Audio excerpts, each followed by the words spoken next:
Kita tuh di kapal kayak boneka, yang nggak punya apa ya istilahnya tuh kayak nggak punya hak gitu. Lama lama kok ngawur ya cara kerjanya ini.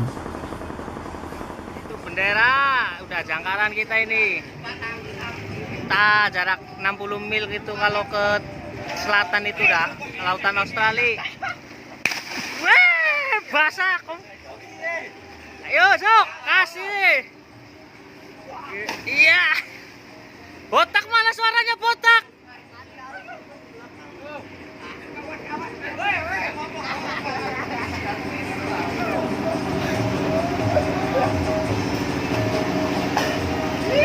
Mana ada yang diketali nih?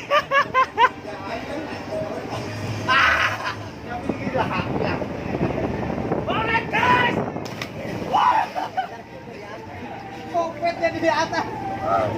Borek pel. Kayak gini aja udah cepet. Gak bisa. Mana bisa guys?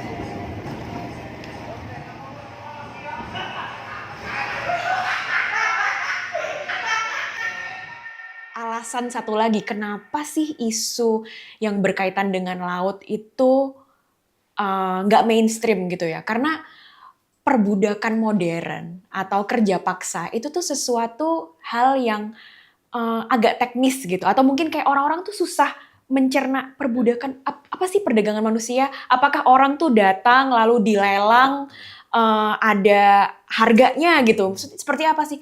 Dalam prakteknya kan tidak seperti itu. Perbudakan modern atau kerja paksa itu ketika ya orang ini sudah dari awal dieksploitasi. Seperti yang tadi aku bilang ya, dari rekrutmen aja udah dieksploitasi. Dokumen pribadi gitu ya, seperti ijazah atau buku pelayar gitu yang harusnya dipegang oleh dia kan itu diambil gitu oleh agensi atau rekrutmen untuk guarantee lah seperti itu. Itu kan praktek-praktek yang tidak boleh kayak gitu. Belum lagi di laut itu ada konsep isolation gitu kan. Karena di laut nggak ada wifi. Orang nggak bisa kalau misalnya dia mengalami sesuatu yang tidak pantas gitu ya, seperti working condition yang tidak layak gitu, atau dia mengalami verbal atau bahkan physical abuse, dia nggak bisa lapor gitu kan. Hanya bisa lapor ketika bersandar. Dan satu kapal itu biasanya bersandar, apalagi untuk kapal yang ukurannya besar gitu ya, itu dia bisa bersandar berbulan-bulan. 6 bulan, bahkan 8 bulan gitu. Gimana caranya mereka mau mengadu gitu kan. Pada siang hari ini pula, saya telah melakukan pertemuan langsung dengan 14 ABK WNI kita untuk kembali mendapatkan informasi mengenai apa yang mereka alami selama bekerja di kapal RRT. Beberapa informasi awal yang kita peroleh antara lain. Pertama, terdapat permasalahan gaji. Sebagian dari mereka belum menerima gaji sama sekali. Sebagian lainnya menerima gaji namun tidak sesuai dengan angka yang disebutkan di dalam kontrak yang mereka tanda tangani.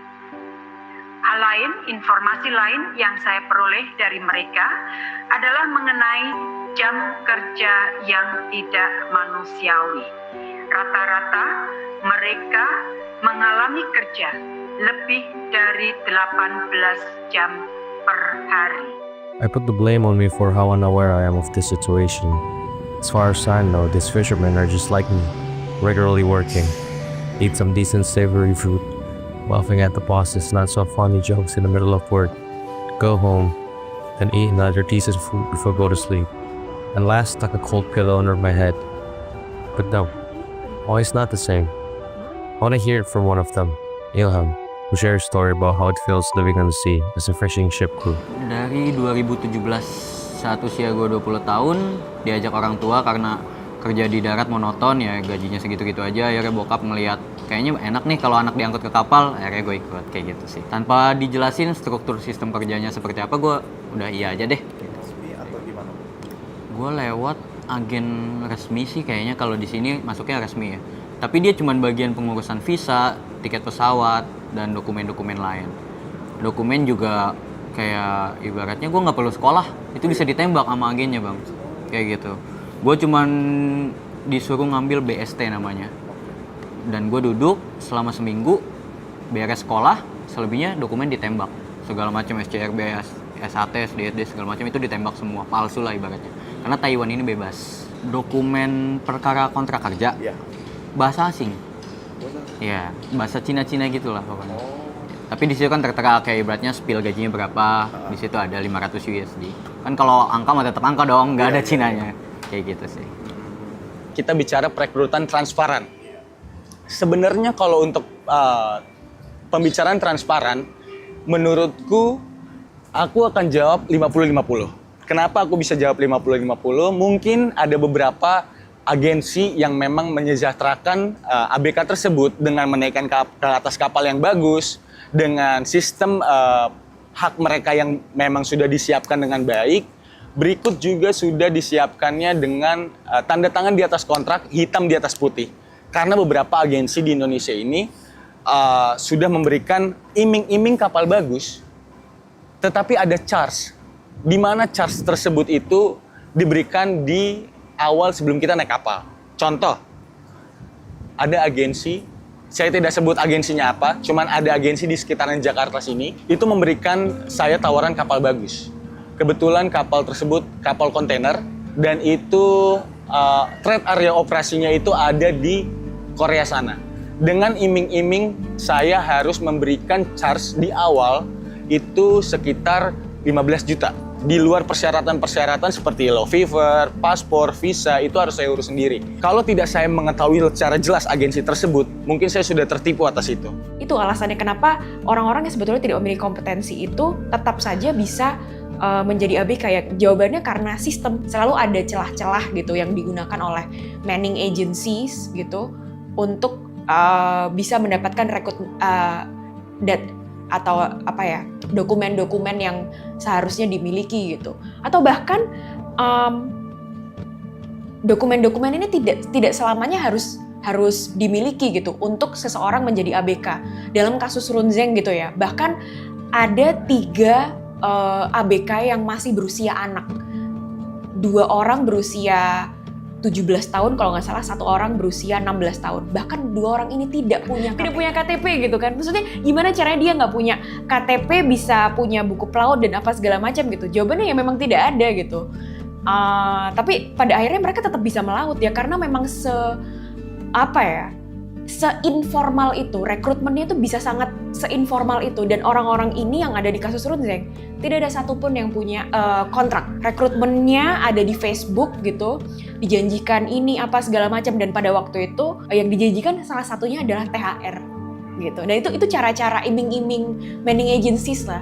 Gimana caranya supaya ABK ini bisa mereka rekrut gitu kan. Pada akhirnya nggak ada, THR tidak dibayarkan gitu. Begitu juga dengan gaji. Jam kerja nggak pernah stabil.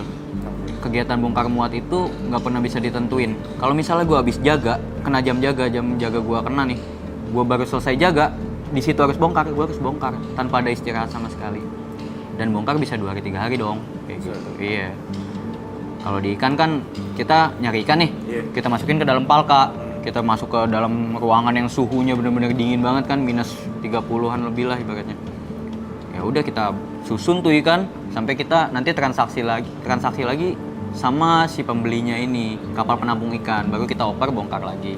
Sakit sih pasti ngalamin ya, cuman kita selalu dikuat-kuatin. Iya. Sampai pernah dipulangin? Dipulangin gua sama kapten yang Myanmar. Gak ada bener-bener namanya toleransi lagi kalau sama dia. Lu mau sakit mau gimana pun, jadwalnya anak-anak kerja lu harus ikut kerja. Gue bilang, Cap, I'm sick. No, you work, kata dia. Udah tepar, udah menggigil, mau nggak mau ya udah. Gua nyobain kerja, tepar gua, pingsan, pulangin, nggak kuat kerja, nggak bisa kerja katanya. Pulang. Waktu lo dipulangin, dibalikin lagi nggak bekerja lagi sama dia atau gimana? Blacklist. Setiap orang yang dipulangin selalu di blacklist, nggak bisa balik lagi ke perusahaan tersebut. Kebetulan di kapalku ada klinik. Jadi pun kalau memang ada satu penumpang ataupun kru kapal yang meninggal, kita bisa di situ untuk stay dulu. Maksudnya untuk taruh jenazahnya itu di situ. Jadi tidak ada sesuatu hal yang harus langsung dilarung, menurut itu kurang baik sih Bang. Tapi kita nggak tahu juga kondisi di atas kapal itu seperti apa. Jadi kalau untuk larung itu kayak nggak ada Bang. Iya. Gue cuma dengar, cuman nggak ada yang gue saksiin secara langsung sih. Kalau dengar cerita dari anak-anak sih ada yang benar-benar Itu benar-benar dibuang langsung ke laut, diikat pakai terpal gitu nggak sih? Oh iya. Iya kan nggak ada kafan kita. Oh iya juga. Terpal udah buang aja gitu. Kalau dengar cerita kayak gitu kayaknya sedih banget ya, kayaknya nggak manusiawi banget sih asli menurut gue. Dan itu nyata ya ada. Banyak yang cerita begitu sih. Khususnya kapal-kapal ikan. Pasti kayak gitu. Biasa konflik sama temen atau sama atasan atau beda negara lah. Kalau di dalam K188 sendiri seperti apa gitu? Kalau di CMN kan sudah diatur gitu ya tentang kematian ABK yang terjadi di kapal. Kalau di K188 itu mereka mengatakan bahwa setiap kematian ABK sama sebetulnya harus diselidiki gitu. Dan keluarga wajib diberitahu dan disediakan dokumen medis dan hasil dari investigasi tersebut gitu. Ada juga perjanjian internasional namanya UNCLOS gitu tentang laut. Memang di perjanjian ini tidak ada secara eksplisit gitu ya tentang pelarungan jenazah seperti apa, tapi UNCLOS ini menekankan kewajiban pencatatan dan pelaporan oleh kapal. Salah satunya adalah ketika kru atau anak buah kapalnya meninggal itu harus ada di dalam laporan. Dengan adanya ILO itu meningkatkan ruang kerja yang cukup baik, cukup luas, dan keamanan-keamanan yang mungkin masih terbilang diproseskan lah di ILO ini. Jadi dengan adanya IMO ini mungkin membantu ILO untuk menyejahterakan rakyat supaya sebagaimana mungkin ABK-ABK di atas kapal ikan itu sejahtera dan mendapatkan hak asasinya mereka dengan baik. Jadi kalau ILO ini diresmikan ya, menurut gue mungkin bakal lebih baik ke depannya untuk kesejahteraan ABK. Ya nggak sih? Khususnya yang di kapal asing. Karena semua menyangkut tentang sistem kerja yang dijamin, makanan supply-nya dijamin sama mereka. Bahkan ada struktur yang benar-benar detailnya mungkin ya untuk kesejahteraan dari kitanya gitu sih. At first, I only saw the surface, the price of the fish, the catch, the numbers on the market. I never asked what was really going on behind all that. Turns out behind every decision there was a starving family and a father to be proud of. I figure Ilham and many other crew members never really choose to live like this. They survived because they had no other choice. They were imprisoned at sea not because they were wrong, but because they were bounded by a system that was never on their side. Gue Ilham Afriansah, gue sangat mendukung ratifikasi ILO 188. Terima kasih.